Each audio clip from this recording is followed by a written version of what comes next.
Imaginez cette scène. Un homme rentre chez lui dans une belle voiture, achetée à crédit. Son appartement spacieux, financé par un prêt. Son téléphone dernier cri, pris en leasing. Il scrolle sur Instagram, voit ses amis en vacances, ressent un petit pincement, et réserve aussitôt un voyage alors que son compte est à découvert. Cette réalité, c'est celle de millions de personnes de la communauté en Occident, qui vivent au-dessus de leurs moyens. Mais pourquoi tant d'entre nous tombent dans ce piège? Quels sont les risques? Et surtout, comment s'en sortir? C'est ce qu'on va voir ensemble. Bonjour et bienvenue sur cette nouvelle vidéo du Profil Noir.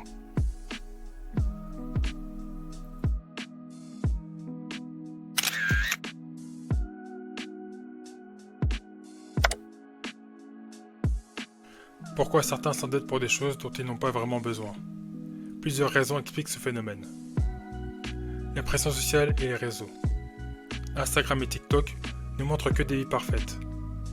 Résultat, 62% des jeunes adultes ressentent le besoin de paraître riches, même s'ils ne le sont pas. Le crédit facile. Aujourd'hui, un prêt s'obtient en quelques clics. Mais ce qui semble pratique peut vite devenir un piège.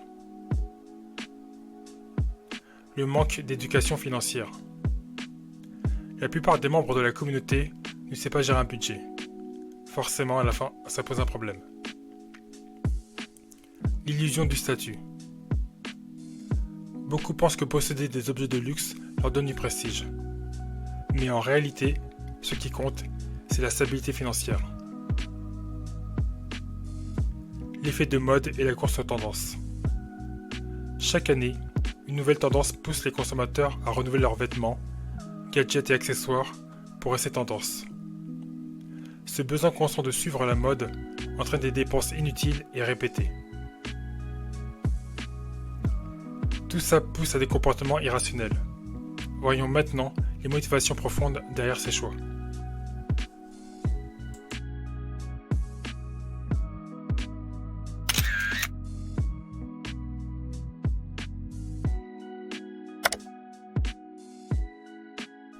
Qu'est-ce qui pousse certains membres de la communauté à dépenser de l'argent qu'ils n'ont pas? Le besoin d'appartenance. Acheter un iPhone ou une voiture haut de gamme, c'est souvent une manière de se sentir accepté. L'effet dopamine. Dépenser procure une sensation de plaisir, mais seulement temporaire. Alors, on achète encore et toujours. La peur du jugement. Certains préfèrent s'endetter plutôt qu'admettre qu'ils sont dans une situation financière compliquée. La publicité agressive. Les marques nous bombardent d'annonces pour nous créer de faux besoins. Ces mécanismes entretiennent une spirale dangereuse. Parlons maintenant des conséquences.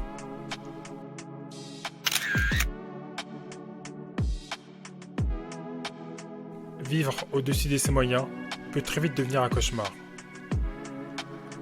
Surendettement. Chaque année, 120 000 Français déposent un dossier de surendettement. Stress et anxiété. Être dans le rouge augmente le risque de dépression de 30%. Perte de liberté. Plus on a de dettes, plus on est prisonnier d'un système. Effet boule de neige. Une carte de crédit par-ci, un petit prêt par-là. C'est souvent comme ça que commence l'engrenage. Mais rassurez-vous, il y a des solutions pour sortir de ce cercle vicieux.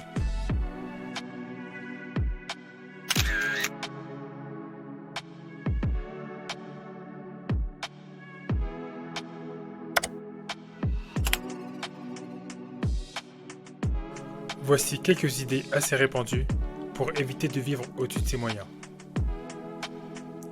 Faire le point sur son budget. Il faut noter toutes vos dépenses pendant un mois. Vous serez surpris de voir où part votre argent. Appliquez la règle 50, 30, 20. 50% pour les besoins essentiels, 30% pour les loisirs et 20% pour l'épargne et le remboursement des dettes. Évitez les tentations. Moins de pubs, moins de réseaux sociaux, égale moins d'achats impulsifs. Reporter ses achats. Attendez 48 heures avant d'acheter quelque chose.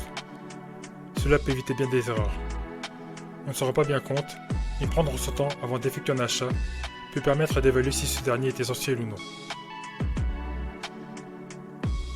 Changer sa vision de l'argent. Mieux vaut investir dans l'avenir que dans des objets éphémères. Maintenant, voyons des actions concrètes pour améliorer votre situation financière.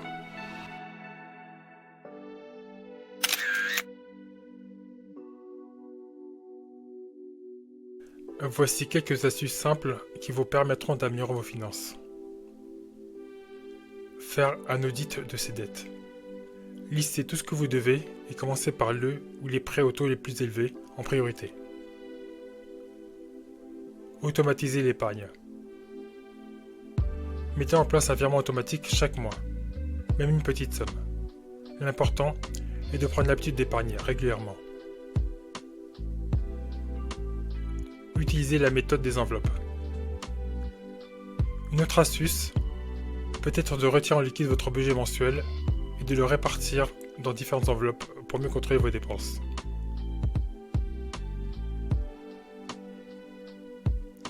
Trouvez des revenus complémentaires.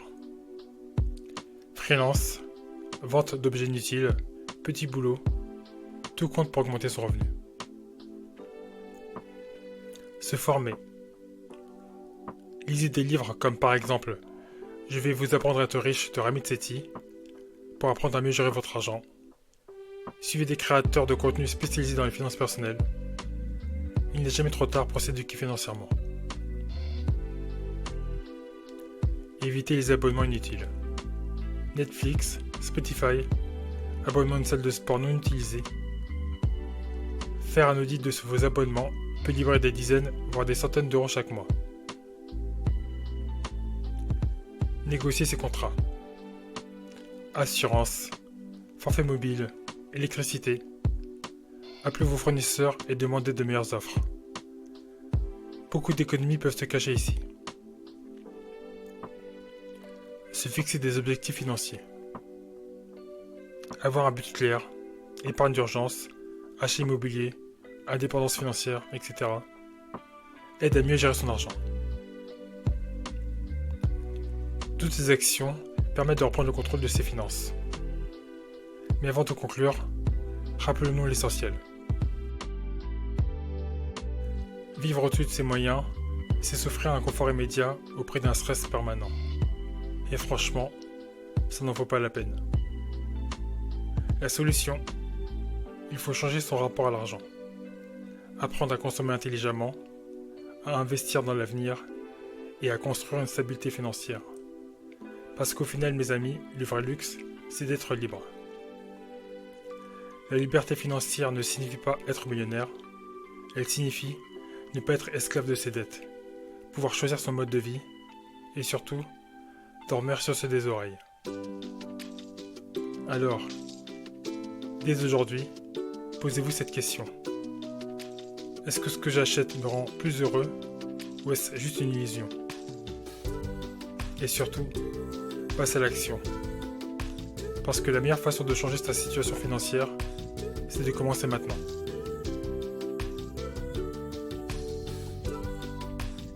Et n'hésitez pas à me laisser un commentaire pour me donner votre avis ou pour me suggérer des sujets que vous aimeriez que je traite dans mes prochaines vidéos. Abonnez-vous également pour ne rien manquer des prochaines publications.